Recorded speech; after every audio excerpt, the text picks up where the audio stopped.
Halo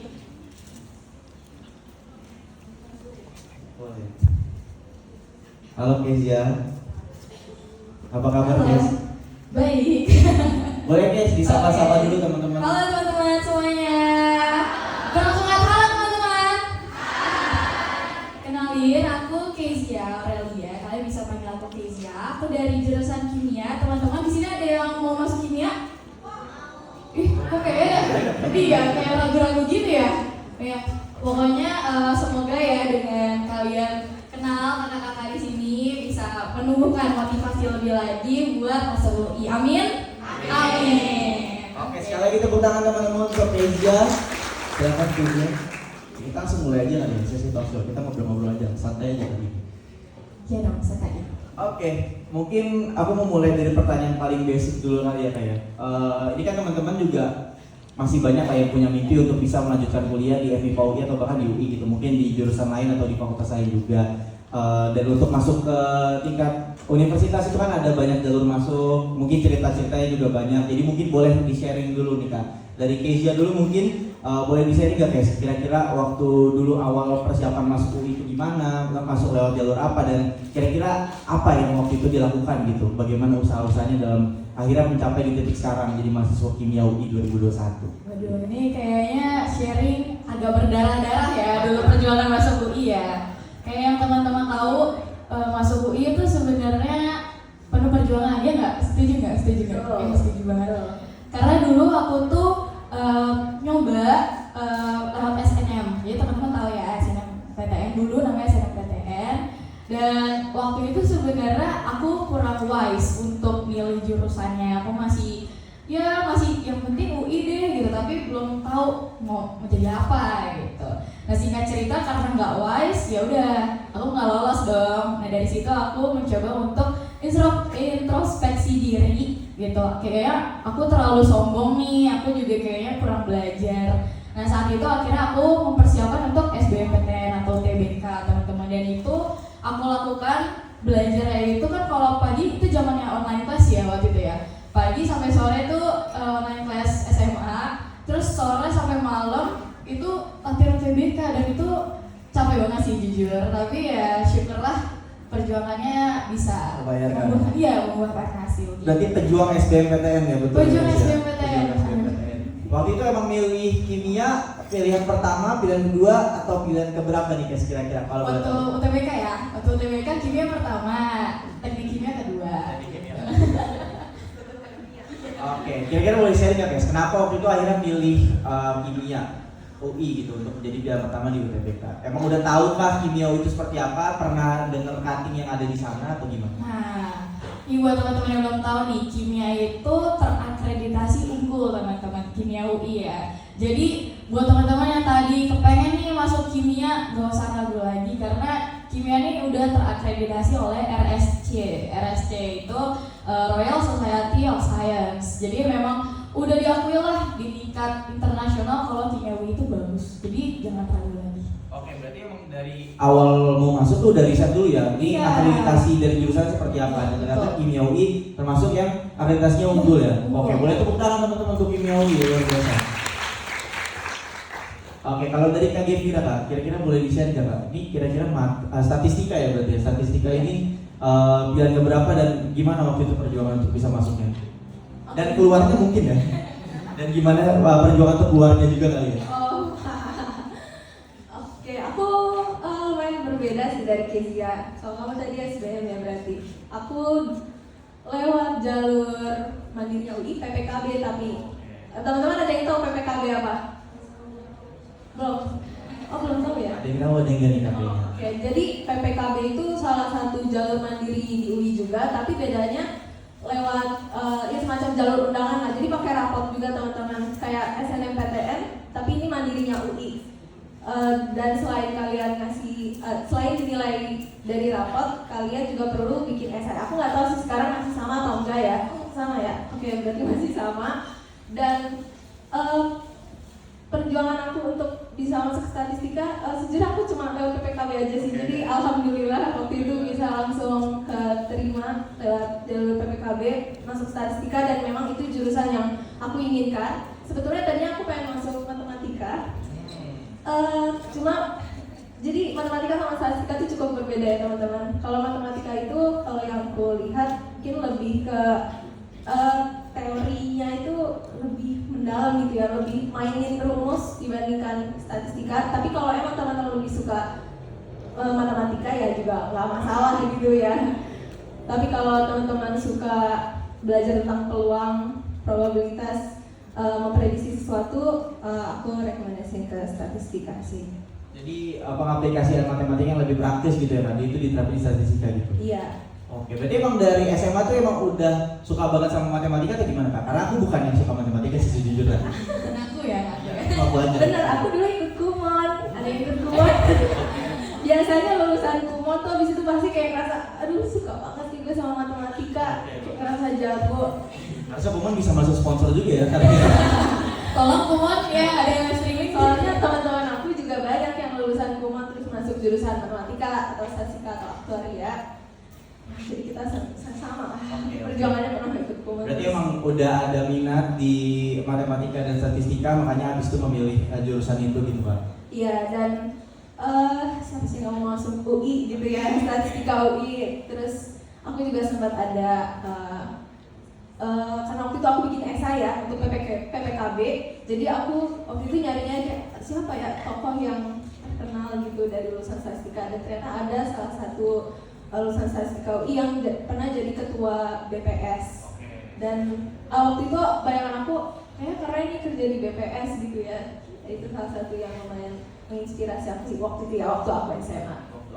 Dan sekarang sebenarnya kalau bisa kita lihat di FIPA UI juga, pojok statistika itu juga salah satu iniannya BPS ya Pak? Kalau Nah, betul banget. Menurut aku dengan adanya pojok statistik itu berguna banget sih, karena setahu aku teman-teman juga bisa request data ya ke situ, data-data yang BPS punya. Apalagi kalau buat skripsian tuh pasti berguna banget sih. Berarti emang salah satu keunggulan dari UI juga teman-teman, bukan cuma akreditasi unggul aja, tapi kerja sama berbagai lembaga itu jalan banget gitu. Jadi gak menutup kemungkinan itu bisa berguna untuk prospek karir kita ke depannya gitu ya Kak, kurang lebih ya? Betul. Oke, tapi kalau misalnya dibalikin lagi Kak, ketika pertama kali masuk statistika gitu kan pasti senang banget untuk masuk UI gitu, perasaannya kan pasti senang banget. Tapi udah kebayang belum sih akan jadi mahasiswa yang seperti apa waktu itu? Ada sih. Gimana tuh? Waktu masuk, aku udah membayangkan diri aku, pokoknya aku harus aktif, aku harus ikut. Demo? Enggak? Enggak dong. Siapa tahu? Ya itu mah. Beda. Ikut organisasi, kepanitiaan, terus ya akademisnya juga harus kencang, harus belajar dengan baik dan benar karena ada orang tua kalian yang sudah membiayai kalian, jadi jangan sampai disia-siakan. Pokoknya itu sih cukup idealis sih sebenarnya. Jadi explore boleh, tapi tanggung jawab akademis gak boleh ditinggalin gitu ya? Iya, benar. Oke. Kalau dari Casey gimana Casey? Udah pas pertama kali masuk kimia, udah kebayang belum mau jadi mahasiswa yang kayak gimana? Oke, jadi pertama kali aku punya visi itu pengen bikin lagu buat UI. Nah, gitu. Bikin lagu buat UI. Jadi ada namanya OKK teman-teman. OKK ini ibaratnya ospek waktu kalian jadi mahasiswa UI. Setingkat universitas ya OKK tuh. Nah, waktu OKK itu sering banget ditampilin lagu karya waktu itu kalau nggak salah anak FIA gitu. Ilmu administrasi. Iya, ilmu administrasi. Terus kayak mikir lagunya bagus nih, bisa nggak ya gue bikin lagu juga biar tertulis ya Casey Aurelia FMIPA gitu. Peninggalan ya? Iya, ada peninggalan. Dan ternyata ya puji Tuhannya dikasih kesempatan kemarin menang yang Disnatalis. Jadi itu juga dipakai tuh lagunya. Jadi yang ditampilin adalah Casey Aurelia FMIPA-nya yang ditampilin. Oke, boleh tepuk tangan dulu. Lagu untuk OKK ini kemarin Casey yang bikin berarti? Ini buat Disnatalis. Oh, buat Disnatalis. Jadi kayak disetel mau wisuda gitu. Lebih ngeri lagi sebenarnya kalau pas wisuda ya. Oke, luar biasa sekali. Tapi pas kalau udah ngalamin gitu ya, ketika udah jadi mahasiswa, ngerasa nggak sih kira-kira perbedaan antara siswa dan mahasiswa tuh kayak gimana? Mungkin dari Casey dulu kali ya.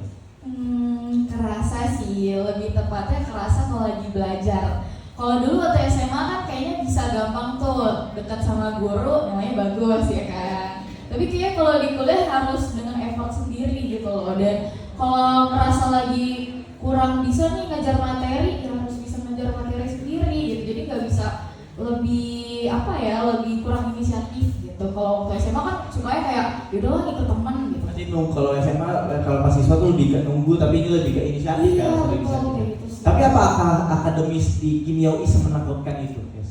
Sebenarnya sama aja ya semuanya ya. Oke. Pasti nemu kayak mata kuliah yang susah. Tapi selagi ada teman asik, ada teman, ada ya support system lah Asik. kan. Ini penafsirannya bisa banyak. Oh iya bisa banyak ya. Dan dosen-dosennya itu juga kalau di FMIPA itu juga sangat-sangat responsif gitu ya, bukan tipikal yang kayak dosen-dosen yang ada di TikTok yang menyeramkan gitu. Kalau pengalaman aku di kimia juga dosennya baik-baik. Jadi kalau misalkan lagi ngejar materi tuh dosennya baik gitu, ngasih tahu, ngajarin. Oke, kalau menurut Kak Devira gimana Kak tadi Kak? Perbedaan antara siswa dan mahasiswa, apakah seberbeda itu dirasakan oleh Kak Devira atau sebenarnya ya berjalan aja gitu? Oke, ada dua hal sih. Yang pertama, dari sisi waktu, menurut aku kalau ketika aku sekolah jadi ya dari SD sampai SMA, pasti kalian sekolah itu full day kan, dari pagi, dari jam 7 pagi sampai jam 3 atau 4 sore lah, ya beda-beda tiap sekolah. Terus belum ditambah les lagi sampai malam. Sedangkan kalau kuliah itu bisa dibilang lebih fleksibel karena jamnya tuh kadang jauhan. Sehari tuh bisa cuma ada 2 mata kuliah atau bahkan cuma ada 1 mata kuliah. Jadi lebih fleksibel, kalian lebih punya banyak waktu untuk mengeksplor diri kalian, misal dengan ikut kepanitiaan atau ikut organisasi. Tapi hal yang kedua, tentu dari sisi pressure itu beda. Pertama kalian dituntut untuk lebih mandiri, kayak Kezia tadi bilang ya, kalian harus mandiri, kalian harus bisa belajar sendiri, bukan disuapin lagi sama dosen kalian, tapi kalian yang harus inisiatif. Terus juga banyak diskusi-diskusi kelompok, tugas-tugas kelompok. Jadi itu sih perbedaan yang paling menonjol yang menurut aku. Mungkin emang secara waktu lebih fleksibel, tapi tekanannya beda. Tapi tenang aja teman-teman, mau di kuliah dimanapun itu pasti sama aja, pasti kalian bakal ngerasain itu sih. Oke. Tapi kalau tadi di statistika, apakah semenakutkan itu akademis tadi sebenarnya? As long as you enjoy, enggak menakutkan, serius. Apalagi teman-teman pasti tahu kan data science, AI. Kalian tahu nggak teman-teman? Pernah dengar kan pasti AI? Pernah dong. Nah, ChatGPT ya. Ya, ChatGPT yang kalian pakai. Terus selain ChatGPT juga ada banyak ya, kalau kalian pernah dengar ada Gemini, ada Perplexity. Itu semuanya basicnya adalah statistika. Kayak sekarang aku jadi data scientist, aku banyak main ke arah AI dan data science. Jadi ya menurutku perjuangan aku selama kuliah lumayan berdarah-darah juga belajarnya. Tapi ya terbayarkan sih dengan emang sesuai dengan apa yang aku impikan, cita-cita aku jadi data scientist. Oke. Berarti itu emang inline juga ya sama cita-citanya ya? Iya, betul. Oke, boleh tepuk tangan teman-teman untuk Kak Devira juga. Sebenarnya aku juga sedikit setuju sebenarnya, karena aku juga merasa kalau misalkan ketika perbedaan antara jadi siswa dan jadi mahasiswa adalah di selain waktu tadi ada di kesempatan. Ketika kita jadi siswa mungkin kesempatan yang terbuka untuk kita karena waktunya juga nggak banyak gitu ya, jadi nggak sebanyak itu. Tapi ketika jadi mahasiswa kesempatan yang terbuka itu jadi semakin lebar. Mungkin kita bisa ketemu sama orang-orang yang nggak pernah kita bayangkan untuk ketemu sebelumnya, bisa satu meja sama orang-orang yang nggak pernah kita bayangin sebelumnya gitu. Jadi kayaknya emang waktu-waktu kuliah itu jadi waktu-waktu yang sangat-sangat emas gitu ya untuk bisa dimanfaatkan. Nah, ngomong-ngomong tentang kesempatan tadi, kepo aja nih, jadi kepo nih, mungkin teman-teman juga pada kepo. Kira-kira dengan kesempatan emas kuliah di FMIPA UI gitu, kalau dari Kak Kezia dan juga Kak Devira, kira-kira menghabiskan waktu kuliah itu untuk kegiatan apa aja sih Kak? Mungkin Kak Devira dulu gantian sekarang. Dihabiskan dengan apa dulu? Menghabiskan selama kuliah. Selama kuliahnya. Pertama pasti belajar. Oke. Akademis itu nomor 1. Akademis is number one. Number one. Karena tujuan kalian masuk kuliah adalah untuk belajar. Kalian harus ingat itu. Terus yang kedua, seperti yang tadi aku mention di awal, karena aku menggambarkan seorang Devira yang bisa aktif, ikut banyak kepanitiaan dan organisasi, dan kebanyakan juga ya. Jadi aku waktu aku maba, aku daftar BEM. Aku sempat ikut di BEM FMIPA UI juga. Waktu itu aku jadi staff aja. aku jadi staff, aku di staff PSDM. Terus aku juga ikut himpunan Departemen Matematika di bidang sosial dan lingkungan.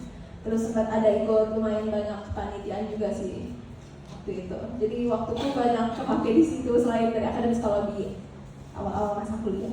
Tapi yang menarik tadi yang ketua himpunan kenapa Pak dimention tuh tadi? Iya lupa. Abis itu karena saking nyamannya di himpunan Departemen Matematika, aku lanjut. Alhamdulillah jadi ketua himpunan, dipercaya teman-teman di departemen untuk menjadi ketua HMD.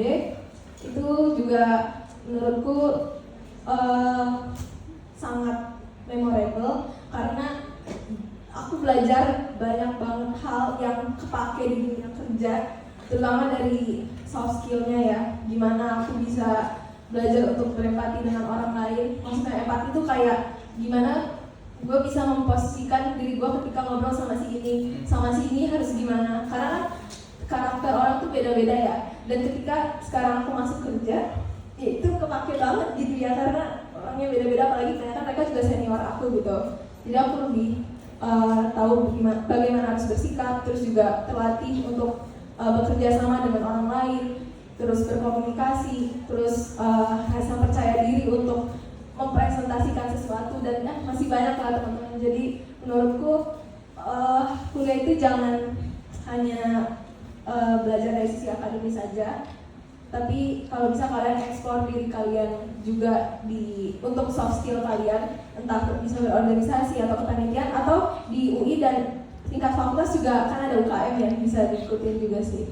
Oke, betul banget teman. Karena emang kalau misalnya kita ngomongin kehidupan organisasi di kampus, di UI itu ada banyak banget, dari tingkat departemen, dari tingkat fakultas sampai tingkat universitas, itu berbagai macam tuh organisasi dan arahnya juga beda-beda. Jadi mungkin kalau nanti udah keterima itu akan jadi salah satu pilihan juga untuk teman-teman untuk bisa mengasah soft skill yang tadi kayak kalian bilang, karena soft skill tadi jadi salah satu kunci juga ya kayak untuk bisa survive dan bisa menaikkan nilai jual gitu ya ketika di pasca kampus gitu ya. Benar. Ini ya, aku kasih tahu ya teman-teman, HR itu udah ngomongin HR aja, ya pasti nyari orang yang gak hanya cuma pintar dari sisi akademis, tapi mereka juga pasti nyari orang yang punya pengalaman dari sisi organisasi, karena ya begitu pasti mereka nyari orang yang bagaimana cara memperlakukan orang yang lebih kelihatan udah terlatih untuk kerja sama orang lain, leadershipnya gitu sih. Jadi yang sangat direkomendasikan untuk ikut kegiatan akademis juga. Oke, berarti itu perlu dilihat juga teman-teman. Nanti kalau misalkan dapat kesempatan untuk bisa kuliah di FMIPA UI juga, ya, jadi jangan terlalu, sebenarnya nggak apa-apa juga ya untuk fokus akademis ya kayak. Tapi kalau ada kesempatan lain yang bisa diambil, mungkin itu adalah salah satu jalan yang bisa diambil juga. Apalagi waktunya lebih fleksibel. Apalagi waktunya lebih fleksibel. SMA. Kalau dari Kezia gimana Kes? Selama kuliah ini menghabiskan waktunya untuk apa sih Kes? Nah, kalau gue nih terbagi-bagi sebenarnya ya. Jadi yang pertama setuju sama kakak tadi, akademis karena itu yang paling penting. Karena kan masuk UI ini ya sebagai mahasiswa kimia, jangan sampai melupakan. Terus yang kedua, lanjut ke himpunan gitu. Karena dulu waktu SMA aktif juga di OSIS. Mungkin di sini teman-teman ada yang OSIS gak? Ada banyak nih. Ini calon-calon penerus himpunan kali ya.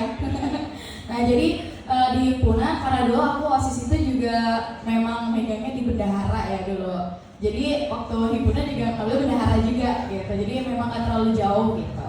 Nah, terus selanjutnya aku juga membagi waktu aku buat, kalau tadi teman-teman melihat aku ada disebut CEO Minima Indonesia, itu salah satu bisnis aku teman-teman. Jadi itu bisnisnya juga dimulai waktu aku jadi maba. Ya, waktu jadi maba terus kepikiran gimana sih caranya biar kalau misalkan jadi mahasiswa tuh tetap punya uang jajan sendiri, bisa beli ini itu sendiri.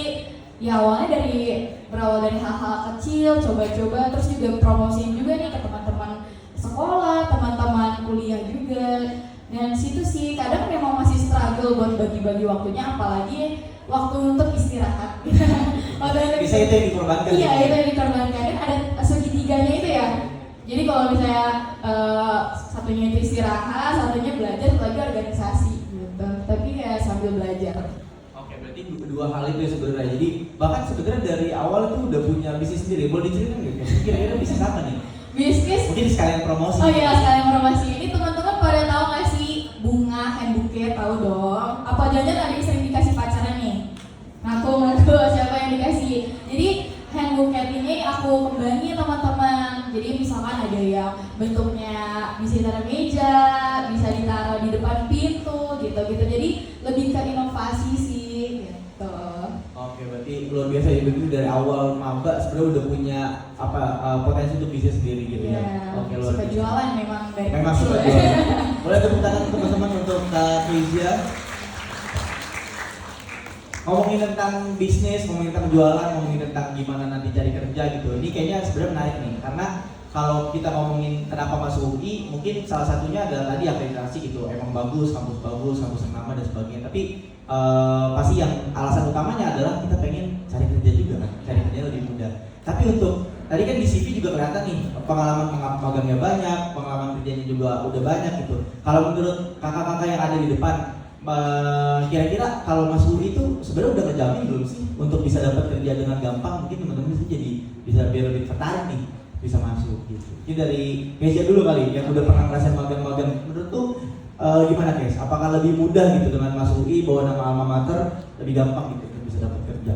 Oke, jadi gini teman-teman, waktu kemarin semester lalu aku ikut kampus Merdeka, itu aku general banking di Bank Mandiri. Pasti teman-teman tahu dong Bank Mandiri. Nah, kebetulan aku tuh dapat penempatan di Bank Mandiri Depok. Jadi memang nggak begitu jauh dari kampus. Nah, kalau lagi ketemu nih sama orang, ditanya, kamu PKL dari mana? Oh enggak, saya kampus Merdeka. Dari univ apa? Kan biasanya jutek gitu ya, jutek gitu. Dari UI. Oh UI, ya ampun siapa? Langsung baik ya, langsung baik. Jadi kayak first impression orang tuh jadi keubah duluan gitu. Oh anak UI nih, berarti anaknya attitude-nya baik gitu ya. Maksudnya ada prestasi gitu kan. Jadi teman-teman nih kalau masuk UI ini udah such a privilege banget sih gitu. Bawa nama alma mater tuh langsung dihargai sama orang. Itu sih pengalaman aku kemarin waktu semester lalu. Oke, berarti kalau dari Kezia privilege masuk UI sebenarnya benar nyata gitu ya? Nyata banget. Kalau dari Kak Kezia gimana Kak? Kira-kira Kak? Ada lagi. Iya, Orang nanya kuliah di mana? Di UI. Oh di UI. langsung baik Beda ya? ya. Masih beda ya? Padahal sama aja yang mau di kuliah di mana pun, tapi ya begitulah, itu salah satu privilege kuliah teman-teman. Apalagi pas aku sebut statistika, enggak pusing itu kepala? Enggak. Iya lagi sama ditanya gitu kimia. Lo pusing ya? Ya pusing ya. Ya pusing. Pusing. Itu sih, dan ya di tempat kerja pun sama sih. Kayak pas tahu aku dari UI, kayak oh UI pinter dong, amin gitu. Yang sering terjadi sih kayak gitu. Dan selain dari situ, karena sekarang aku juga udah keterima kerja ya, aku juga pernah ikut beberapa kali intern. Ya alhamdulillah sejauh ini respon dari yang menginterview aku juga selalu positif sih ketika talk dari ini. Tapi tadi sudah ada pertanyaan, apakah menjamin? Iya, bisa masuk kuliah ke masuk kerja gampang. Enggak juga sih Oh, sebetulnya. gimana? Tapi dengan ada nama UI, ya itu pasti jadi salah satu variabel, salah satu faktor yang bisa memboost apa ya value kalian gitu. Tapi di sisi lain kalian juga tetap harus lah ada pengalaman magang, terus juga mungkin biasanya juga ada tawaran penelitian ya dari dosen, itu bisa diikutin juga. Bahkan ada yang sampai temen aku tuh ada yang publish jurnal, itu keren banget sih menurut aku. Jadi ya tetap harus berjuang sih, nggak hanya dengan membawa nama UI tapi nggak punya pengalaman apa-apa. Berarti emang sebenarnya yang paling utama tuh bukan jakunnya, tapi siapa yang pakai jakunnya gitu. Iya. Oke, itu juga jadi penting tuh untuk dicatat teman-teman. Terus kalau misalkan boleh tahu nih Kak, tadi kan sebenarnya kita udah bahas macam-macam ya dari pas magang gimana, pas lagi organisasi gimana. Kalau boleh di-share nih ke teman-teman sekalian yang ada di sini. Selama kuliah, kira-kira ada nggak sih pengalaman paling berkesan gitu di FIPA UI? Mungkin jadi dapat kesempatan A, kesempatan B, kesempatan C gitu ya. Mungkin bisa membuat teman-teman jadi ada gambaran nih kalau kuliah di FIPA UI itu kesempatan-kesempatan apa aja yang sebenarnya bisa didapat. Mungkin dari Kak Devira dulu boleh Kak? Oh ya, boleh. Kesempatan. Oke, menurut aku salah satu kesempatan yang memorable banget juga saya pada organisasi tadi adalah di kampus skripsian, karena topik penelitian yang aku lakukan itu kolaborasi antara statistika dengan bidang kedokteran. Jadi pembimbing aku itu bisa bilang pembimbing eksternal lah ya. Jadi aku punya pembimbing eksternal itu dari dokter di rumah sakit UI. Ada 2 dokter. Jadi aku sering bolak-balik tuh ke rumah sakit UI buat bimbingan sama dokternya juga. Terus belajar tentang elektrokardiogram yang untuk merekam detak jantung manusia. Jadi ya itu lumayan memorable banget sih buat aku karena aku sebelumnya gak pernah aku pikir gitu. Aku masuk statistika terus tiba-tiba penelitian aku ngambil data dari rumah sakit terus bimbingan sama dokter lagi yang nggak pernah Kayak lintas jurusan banget ya. Iya, sampai aku masuk ke ruangan direkturnya karena aku bimbingnya direktur rumah sakit UI.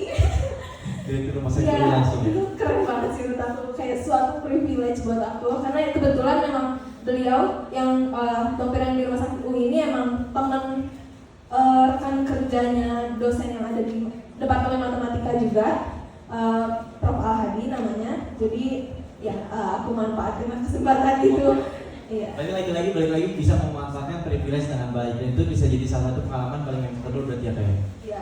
Tahu kok di departemen lain juga banyak kok yang suka ada penelitian sama dosennya, bahkan ada yang sampai keluar pulau kayak di geografi itu ngambil data, ikut dosen, bahkan dibayar. Betul. Alhamdulillah kita menerima aja. Iya. Kita membantu aja di sini. Betul. Iya gitu. Oke, kalau dari Keisha gimana guys? Kira-kira apa pengalaman paling memorable nih? Kita tahu sih. Tahu ya. Jadi belum lama nih teman-teman, bulan Oktober ya kemarin ya. Iya. Oktober. Iya, Oktober. Jadi ada program BFMIPA namanya International Student Mobility. Dan kemarin kita ke Korea teman-teman. Kita dibayarin sama FMIPA. Tepuk tangan dong buat FMIPA. Wow. Siapa yang nyangka ISM tahun ini ke FMIPA nih? Jadi FMIPA ke Korea gini. Jadi waktu itu pas daftar dikasih tahu nih kita bakal kemana di Korea gitu kan, pasti pikiran udah pengen jalan-jalan dong gitu kan, pengen foto-foto di kerajaan-kerajaan ala-ala gitu. Dan di sana kita juga ikut kampus tour, kita juga ada pengabdian masyarakat dan tentunya seru banget. Jadi ini jadi kesempatan nih buat teman-teman calon penerus FMIPA ya. Kalau masuk FMIPA nanti ikut ISM teman-teman. Siapa tahu tahun depan kemana? Ke Jerman ya siapa tahu. Tahun depan ke Jepang. Oh Jepang ya. Udah spill dulu aja. Iya, seru banget. Terus yang Nah ini kayak gitu juga berarti pernah ISM juga Iya kan? pernah Sih. Boleh nggak dibayarin.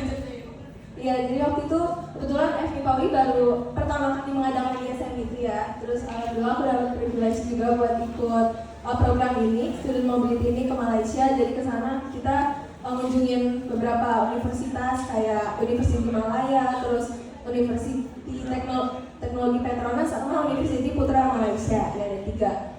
Terus ketemu sama perkumpulan mahasiswa Indonesia yang ada di sana juga. Jadi memorable banget sih. Di Korea juga sama ya? Iya, kemarin kita ke SMU ya. Ke SMU sama Mbak Ihwa. Ya, iya. Jadi teman-teman kan mungkin ada yang nonton COC tuh kan. Hostnya itu kan orang ya namanya. Orang itu dia juga dari SMU. Kemarin rencana pengen ketemu padahal ya. Tapi orangnya kagak ada. Orang penting sih. Orang penting ya. Kita kan cuma mampir aja. Iya, mampir doang ya. Males dia kayaknya. Dan emang betul banget teman-teman, FMIPA UI adalah satu-satunya fakultas di UI yang punya program International Student Mobility sendiri untuk mahasiswa-mahasiswanya. Jadi setiap tahun tuh kita selalu berangkatin sekitar 10-12 orang untuk exchange ke luar negeri. Mungkin nggak akan lama juga sih, sebenarnya sekitar satu minggu, tapi itu bisa jadi pengalaman banget gitu untuk bisa nge-boost kita, untuk bisa nge-boost pengalaman kita karena di ISM itu banyak banget lah pelajaran yang bisa kita ambil, khususnya interaksi dengan teman-teman yang dari negara luar gitu. Itu luar biasa banget sih. Dan jadi kalau misalkan teman-teman emang dari awal udah punya niatan untuk masuk FMIPA UI, mungkin bisa jadi semakin yakin karena di FMIPA UI ada program yang tadi International Student Mobility. Mungkin yang awalnya nggak pernah kepikiran dengan masuk kuliah bisa main ke luar negeri, kalau itu ada di UI, itu semua bukan cuma khayalan aja sih sebenarnya, itu bisa terjadi. Itu nyata ya. Di depan mata kalian. Gitu, luar biasa. Tapi mungkin kalau kita balik lagi nih ke teman-teman semua nih Kak. Kalau yang sekarang mungkin kan masa-masanya masih mau nyoba-nyoba kali, masih review-review gitu. Kira-kira mana ya jurusan yang tepat sama kita, mana jurusan yang emang kita minati gitu. Karena kan kuliah juga kan makan waktunya 3,5 sampai 4 tahun gitu. Jadi kita nggak bisa asal juga. Kira-kira ada tips nggak nih Kak untuk bisa milih jurusan yang untuk teman-teman yang ada di sini milih gitu jurusannya nanti mau kayak gimana? Mungkin dari Kezia dulu kali ya. Milih jurusan ya. Milih jurusan, milih kampus gitu. Kalau kampus udah pasti UI ya Oke. kan? Udah pasti Nah, kita di UI ya. Iya. Kalau jurusan tadi kan aku sempat cerita ya, kalau aku sempat gak wise-nya milih jurusan. Terus aku bisa merubah diri aku dengan cara aku konsultasi sih sama yang pertama sama orang tua gitu. Karena orang tua kan yang pastinya tahu ya dari kita lahir tuh kita potensinya di mana. Dan waktu itu disaranin coba cek rapot deh gitu, cek rapot kira-kira enjoy-nya di mana, yang bagus di mana gitu. Ya udah coba dikembangin di situ, udah dari orang tua. Terus coba tanya ke guru, ya kan guru mungkin di sekolah ada guru BK atau wali kelas. Nah bisa tanya kira-kira kalau saya di sini tuh capable nggak ya, gitu bisa nggak ya. Nah setelah itu setelah konsultasi aku juga cari-cari info sih, cari-cari info. Terutama waktu itu kan aku juga cari kimia UI dan aku ngelihat kayaknya kimia ini peluangnya itu juga besar gitu loh. Dari aku ngelihat histori dosen-dosennya, terus juga aku ngelihat akreditasinya sih yang paling penting karena kan oke lah UI gitu, orang tahu semua UI gitu, tapi pasti ngeliat akreditasinya jangan sampai jelek gitu dan ternyata bagus, yaudah fix kimia gitu. Oke, berarti tips pertama adalah tahu potensi dirinya di mana, tahu minatnya di mana, dan kedua bisa riset juga tentang jurusan-jurusan tersebut. Betul. Oke, kalau tadi Kak Gevira gimana Kak? Ada nggak tips nih untuk teman-teman di sini milih nanti jurusannya mau gimana dan universitasnya apa? Kalau dari aku sebenarnya kurang lebih sama ya kayak Kezia, pastilah konsultasi sama orang tua. Ke tempat bimbel juga ya, biasanya itu juga menawarkan fasilitas itu ya. Terus hal yang paling penting juga menurut aku research prospek kedepannya sih, karena aku nggak mau aku kuliah di jurusan yang salah. Aku nggak mau hal itu sampai terjadi karena karena dampaknya nanti bisa jadi aku malas-malesan, jadi stres sendiri. Kadang tuh kan kalau misalnya kita stres pada suatu hal yang kita enjoy itu masih bisa kita jalanin gitu ya, tapi kalau stres pada suatu hal yang kita nggak suka, wah nggak enak banget ya. Jadi benar-benar harus research dulu sih sebelumnya. Dan kayak aku bilang tadi, aku tuh mau matematika, cuma mama aku bilang kalau ke matematika kamu banyak ngulik-ngulik rumus, pembuktian, ya tidak seindah yang kalian bayangkan di SMA. Tapi ya beda. Ya nggak cuma matematika aja, tapi semua jurusan tidak seindah yang Karena kan lebih dalam gitu. ya, tapi itu suatu hal yang wajar karena memang seperti itu adanya dan akan kalian pakai ke depannya gitu. Ntar lanjut ke S2 lebih dalam lagi, S3 lebih dalam lagi. Terus ya sudah akhirnya aku memutuskan statistika karena aku juga sempat ada research tentang peluangnya, kayak misalnya jadi aktuaris. Kalau kalian teman-teman tahu aktuaris ya, jurusan aktuaris juga masih baru di Departemen Matematika, baru buka seingatku tahun 2017 sampai 2016. Terus juga peluangnya bisa ke arah data science kayak yang sekarang aku tekuni, alhamdulillahnya. Data science, AI, terus ke data analis, risk management, terus business intelligence, dan masih banyak lagi lah. Jadi menurutku itu prospek yang bagus untuk aku waktu itu, dan kebetulan aku juga suka sama statistik. Tadi balik lagi kita juga suka sama apa yang kita ikuti tadi, karena kan agak repot juga ya kalau misalkan dalam prosesnya kita kenapa-napa dan kita nggak suka gitu ya sama jurusannya. Dan kedua prospeknya itu juga perlu kita riset tadi ya Teh. Harus tahu tujuannya sih apa. Harus tahu tujuannya gimana. Oke, luar biasa. Sekali lagi tepuk tangan teman-teman untuk kedua narasumber kita hari ini. Kayaknya biar lebih seru ngobrol-ngobrol, biar nggak di depan aja, kita buka sesi pertanyaan kali ya, biar teman-teman yang mungkin juga punya pertanyaan langsung ini bisa langsung disampaikan nih kedua narasumber kita yang keren-keren banget hari ini. Jadi untuk kita buka untuk 3 pertanyaan dulu kali ya, pertama kali. Jadi yang mau nanya mungkin boleh langsung angkat tangannya aja dan bisa disampaikan, ditujukan untuk siapa pertanyaannya. Boleh teman-teman yang ingin memberikan pertanyaan. Oke, ada satu. Oke, mungkin yang teman-teman baju pink dulu aja. Jadi kita angkat lagi. Ada 2. Boleh diperkenalkan nama dan asal sekolahnya dan pertanyaannya apa, ditujukan ke siapa? Halo semua, perkenalkan nama saya Jayanti dari SMA Negeri 1 Kota Bogor. Izin bertanya Kak. Yang pertama aku mau nanya, ada 2 pertanyaan. Yang pertama aku mau nanya ke Kak Gevira. Tadi kan masuk sini melalui PPKBUI ya. Itu ada nggak sih tips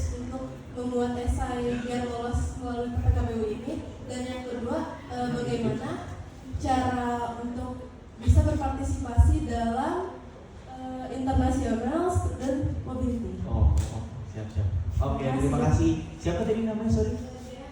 Jayanti. Oke, tepuk tangan teman-teman untuk Jayanti. Boleh Kak Dian mungkin dijawab pertanyaannya. Ini kayaknya satu alma mater ya Kak ya? Iya, aku dulu SMA 1 Bogor. Tadi pertanyaan pertama tentang PPKB ya, tips untuk bikin esainya. Entah, aku ingat-ingat ya, ingat tuh. Udah lama.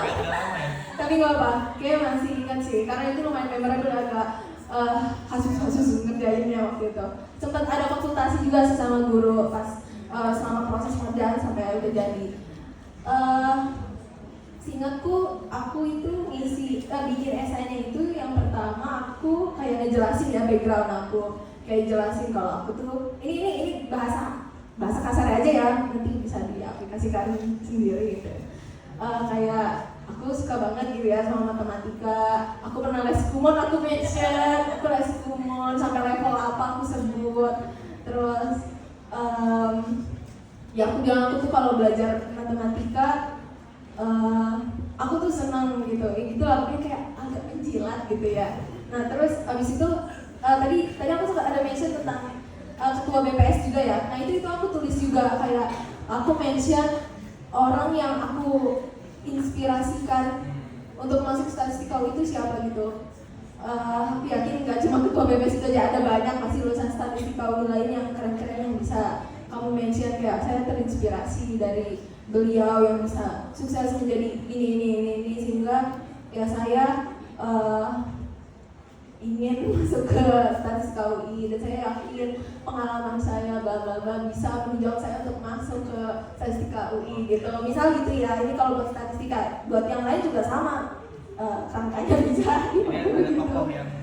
Prospek tokohnya ya, gitu ya? Iya, biar kalian tuh serius gitu loh, kelihatan kalau kalian tuh research tentang jurusan kalian. Itu sih tujuan aku ya waktu itu. Oke, terus pertanyaan kedua tadi Kak. Juga gimana cara biar bisa kontribusi di ISM? Jadi boleh Kezia mungkin bisa jawab juga. Karena kan udah beda nih kayaknya sistemnya nih. Karena Kak Gevira tuh ISM angkatan pertama, sekarang ISM udah angkatan ketiga. Dan tahun depan ke angkatan keempat. Boleh. Ya, dari aku dulu ya. Jadi aku kan ISM angkatan pertama ya. Dan kebetulan pada tahun itu aku juga lagi menjabat jadi ketua himpunan. Dan seperti yang aku bilang, aku dapat privilege. Jadi privilege-nya adalah aku langsung ditunjuk buat ikut. Jadi bareng ketua-ketua himpunan lain, terus sama ketua BEM, wakil ketua BEM sama ketua BPM juga, kita berangkat langsung ditunjuk. Jadi nggak ada proses seleksi sama sekali. Makanya aku bilang itu privilege yang luar biasa banget buat aku. Aku nggak expect kayak tiba-tiba, kita ke Malaysia ya, kata ketua BEM. Serius ini? Iya, dibayarin. Serius dapat uang saku juga. Wah itu aku bersyukur banget sih waktu itu bisa dapat kesempatan itu. Tapi mungkin kalau udah tahun berikutnya ada proses seleksinya, mungkin Kezia yang bisa share lebih lanjut. Oke, mungkin buat ISM tahun aku, tahun ketiga, waktu itu tuh kita ada 2 tahap ya. Kita ada 2 tahap. Yang pertama tahap berkas. Jadi itu ada beberapa berkas, naruh transkrip nilai, terus ada kesehatan ya, cek kesehatan. Terus apa lagi ya? Ada banyak, ada surat keterangan dan sebagainya, IKM aktif, surat keterangan banyak lah. Iya, surat keterangan Persetujuan orang tua. Iya, persetujuan orang tua. Pernyataan tidak merokok ada nggak sih? Nggak ada, itu masuk gue Beda. beda lagi. Itu terus ada juga dari Kaprodi, kepala prodi ya. Terus selesai seleksi berkas tuh ada seleksi wawancara. Nah, wawancaranya itu ada dua jenis. Yang pertama wawancara kemahasiswaan pakai bahasa Indonesia, sama satu lagi wawancara kebangsaan pakai English gitu. Jadi aku nggak tahu sih yang dinilai berdasarkan apa, tapi dari waktu itu kalau nggak salah yang seleksi berkas yang lolos kayak 30-an ya, 30-an. Terus abis seleksi wawancara itu 12 orang yang kesari gitu.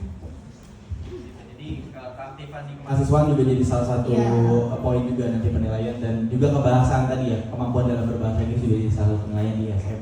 Next years mungkin ya, di tahun selanjutnya juga mungkin akan sama seperti yang ISM tahunnya Kezia kemarin gitu. Apakah terjawab berarti? Oke, luar biasa. Kita lanjut lagi kali ya ke pertanyaan yang kedua. Oke, sudah ada yang tunjuk tangan. Boleh yang baju hitam? Boleh diperkenalkan nama dan asal sekolahnya. Sebelumnya perkenalkan, nama saya Raffi dari SMA Putra Dharma Bekasi. Tadi kan ada beberapa soft skill non akademis yang harus dikembangin tuh. Saya mau nanya, soft skill apa yang di bidang non akademis yang harus dikembangin, yang penting gitu, dan cara mengatur bagi waktu untuk akademis dan non akademis itu aja Kak. Oke, luar biasa. Tepuk tangan teman-teman untuk Raffi.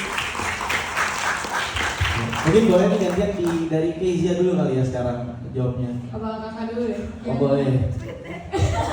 Boleh Kezia. Soft skill apa nih Kak yang di non akademis yang sebenarnya bisa menunjang kita, dan tadi gimana cara bagi waktu antara kuliah dan juga kegiatan-kegiatan lainnya? Soft skill ya. Ini apakah arahnya ke untuk prospek kerja nanti atau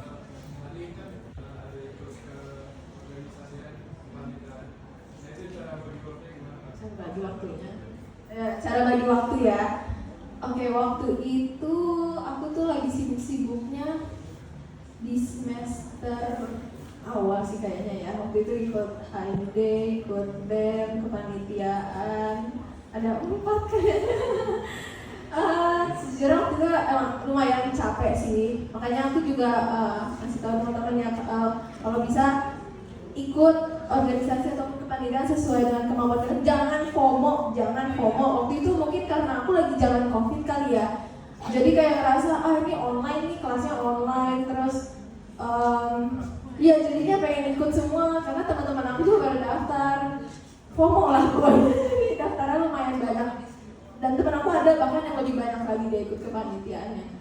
Kalau aku waktu itu bagi waktunya yang pasti tetap utamain akademis nomor 1.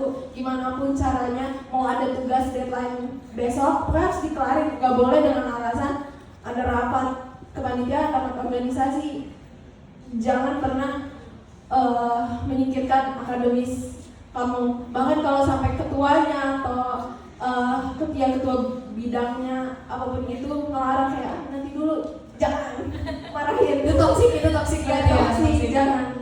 Pokoknya utamain akademis gitu ya. Pokoknya berarti coba urutin dulu prioritas kamu itu apa.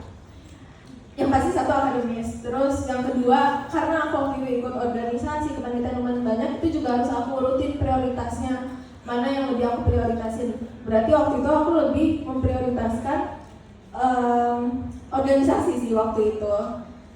Jadi aku utamain organisasi, terus baru aku prioritasin kepanitiaan karena waktu itu lumayan banyak ya. Dan aku biasanya juga nyatet sih pakai note-note gitu, kayak apa aja yang harus aku lakuin untuk besok, untuk hari ini. Mungkin sekarang juga udah canggih ya, udah ada Google Calendar, punya direkomendasiin banget sih buat pakai itu. Biar tahu, apalagi kalau misalnya ada rapat-rapat organisasi kepanitiaan, itu bisa kok pasti kalian pasang time-nya ya, jadwalnya, biar muncul juga di anggota-anggota yang lain, biar semuanya aware. Itu sih paling kalau dari aku waktu itu. Kalau dari Kezia mungkin ada yang ditambahin tadi buat dari kayak Divira sampaikan. Tadi kan udah soal bagi waktu ya, mungkin yang soft skill kali ya. Nah aku mau nanya sih sebelumnya, teman-teman anak sekolah zaman sekarang tuh masih suka presentasi gak sih? Masih ya, masih sering ya. Berarti kalian tuh udah biasa sebenarnya ngomong di depan orang. Nah itu salah satu skill yang diperlukan sih menurut aku, yaitu public speaking gitu. Karena nggak cuma buat akademis, kan akademis sering ya kayak presentasi matkul inilah itulah. Kadang juga presentasi untuk himpunan juga kan, untuk panitiaan, organisasi, dan itu nanti bisa dipakai saat kalian nanti kerja gitu. Jadi orang kalau dengar kalian nih udah enak nih ngomongnya, terus juga ngomongnya teratur, tertata gitu. Jadi salah satu yang paling penting adalah public speaking. Oke, ini nambahin dikit dari Kezia yang juga menurut gue cukup penting adalah personal branding. Karena bagaimana kita menampilkan diri kita ke orang lain itu adalah bagaimana orang lain melihat kita juga. Dan dari situ itu juga akan sangat kepake nih nanti ketika ada sesuatu hal yang memang dibutuhkan. Ketika kita udah punya personal branding sendiri, jadi kita bisa, orang-orang itu bisa langsung tertuju kita. Oh kalau misalkan gue butuh editing, gue ke Jaki nih gitu. Karena emang Jaki udah punya personal branding, let's say lah ada orang namanya Jaki yang suka editing gitu. Jadi personal branding itu udah kebentuk gitu. Kalau misalkan gue ngomongin bisnis, gue ke Kezia karena emang udah sering denger Kezia tentang bisnis gitu. Jadi personal branding dan public speaking itu jadi salah satu senjata penting banget tuh untuk bisa melengkapi nilai-nilai akademis kita. Jadi IP-nya bagus, habis itu punya personal branding dan juga public speaking yang oke, selesai itu. Punya kelebihan masing-masing lah pasti Betul. kan setiap orangnya. Oke, mungkin sudah terjawab Raffi? Oke, luar biasa. Sekali tepuk tangan teman-teman untuk dua narasumber kita, luar biasa sekali.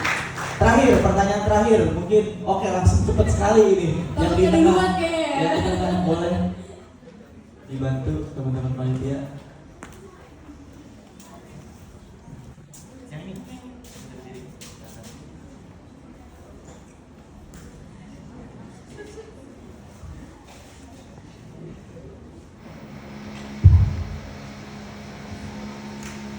Halo semuanya, salam kenal. Perkenalkan nama aku Keisha Najwa dari SMA Martia Bakti di Bekasi.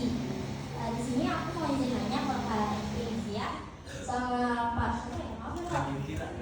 Namanya susah kali Ini susah. Untuk Kak Kezia aku mau nanya, kan katanya kamu pernah ikut Mapres. Terus kata orang itu Mapres itu kan tingkat yang level susah ya. Nah itu tips and triknya tuh gimana ya buat pengen ada yang pengen join gitu. Nah terus aku mau nanya untuk kalian berdua, kalau kita kan biasa kalau belajar itu kebanyakan belajar atau kebanyakan organisasi itu pasti ada rasa kurang belajar kayak aduh males deh. Nah itu cara tingkatannya gimana? Terus abis itu sistem belajar kalian itu yang kebut semalam mau besoknya UTS atau yang sebelum-sebelumnya dosen ngapalin materi kalian jelasin catat di itu. Oke, makasih sebelumnya. Oke, luar biasa. Tepuk tangan teman-teman untuk pertanyaannya. Ini menarik banget. Boleh dijawab dulu. Oke, jadi tadi tentang Mapres ya. Jadi aku mau jelasin Mapres itu ada dua jenis ya. Ada Mapres yang umum ya namanya. Ada Mapres. Kalau di MIPA ada dua jenis. Mapres kategori, Ya. ada Mapres utama. Oh iya utama gitu. Jadi kalau utama itu yang nanti kalau misalkan juara 1 dikirim lagi ke tingkat univ, terus kirim lagi tingkat regional ya. Nasional. Regional.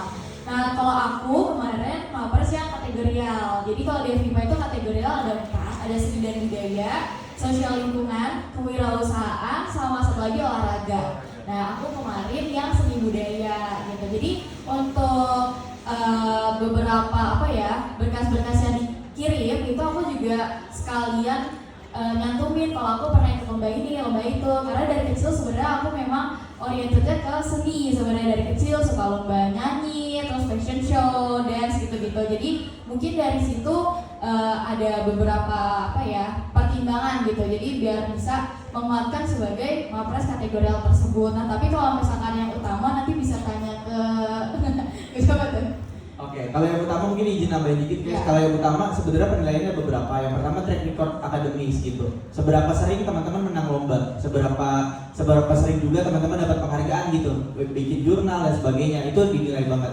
Kedua, nanti teman-teman diminta untuk bikin presentasi berdasarkan topik yang memang disediakan. Setelah bikin presentasi itu dibikin dalam bentuk dua bahasa ya, bahasa Indonesia, bahasa Inggris.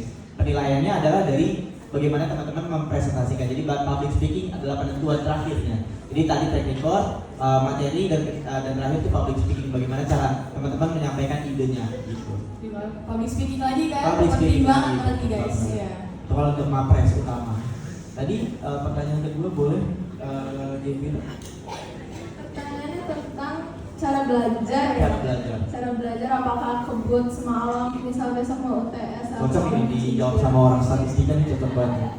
Kayak kalau aku sendiri, aku tipe yang aku nggak suka sih ngebut semalam. Itu bikin capek, percuma. Kamu bakal burnout, kamu nggak akan masuk pelajarannya ke otak kamu.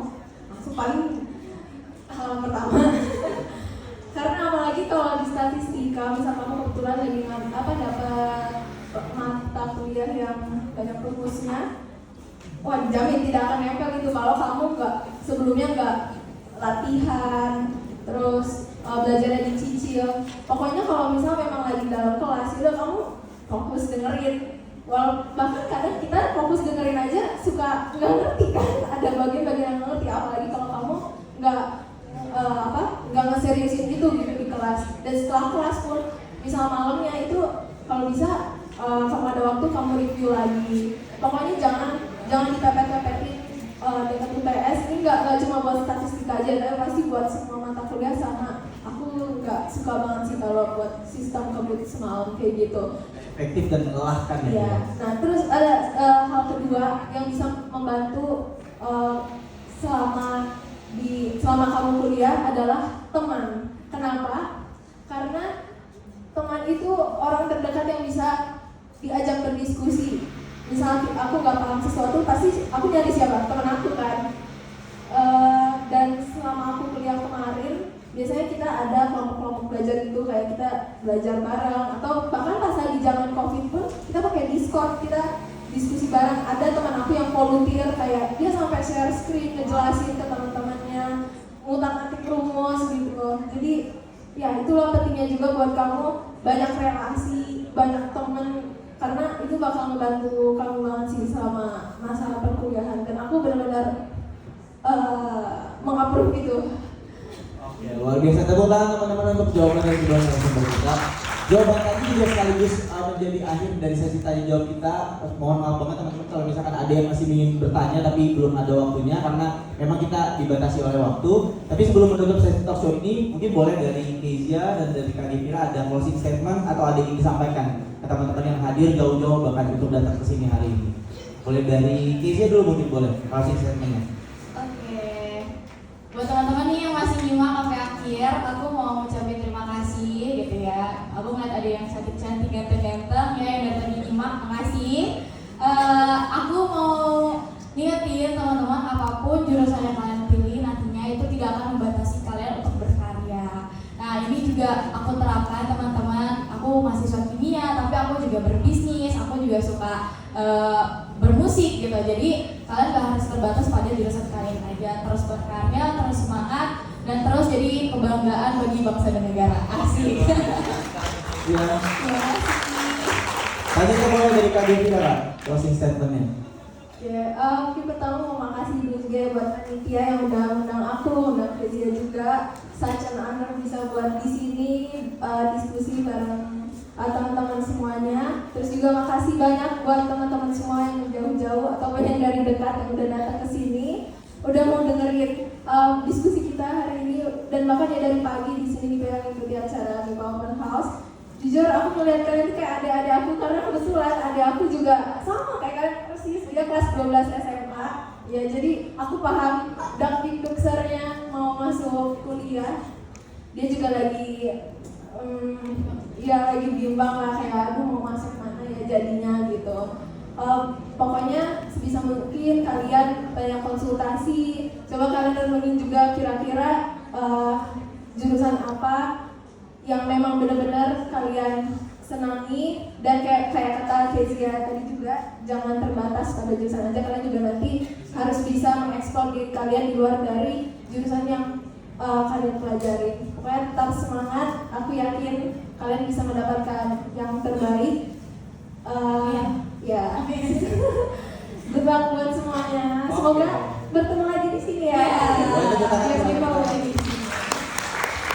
Mungkin sekaligus menikmati hasil dari talk show kita sore hari ini. Teman-teman semoga bisa dapat gambaran bagaimana kuliah di FIPA UI, bagaimana gambaran akademisnya, bagaimana gambaran pertemanannya, bagaimana gambaran prospek kerjanya juga. Karena seperti yang tadi saya singgung di awal gitu, hal-hal yang paling menakjubkan dari FIPA bukan hanya dari fasilitasnya, tapi orang-orang yang ada di dalamnya. Mungkin kesana terlihat akademisi banget gitu, tapi nggak semua orang di sini warnanya akademisi. Banyak juga orang-orang yang punya passion dan punya jalan hidup yang lain yang kuliah di sini. Jadi ketika teman-teman nanti masuk sini, mungkin bisa dinikmati aja bertemu sama teman-teman seperti itu gitu. Yang terakhir, aku juga berharap semoga ini bukan pertemuan terakhir kita. Semoga yang seperti aku singgung di awal tadi ketika sambutan, semoga logo Makara yang ada di depan Gerbatama tadi bukan cuma ada di depan Gerbatama aja, cuma nanti ketika kita ketemu di sini lagi, logo Makara itu udah ada di baju teman-teman semua. Amin. Logo Makara itu udah ada di janggut teman-teman masing-masing. Jadi semoga FIPA Open House bisa menjadi awalan yang baik untuk mimpi teman-teman, dan semoga kita bisa ketemu lagi di lain kesempatan. Mungkin itu sekian dari kami bertiga. Kurang lebihnya mohon maaf. Assalamualaikum warahmatullahi wabarakatuh. Kita balikan lagi ke. Terima kasih semuanya.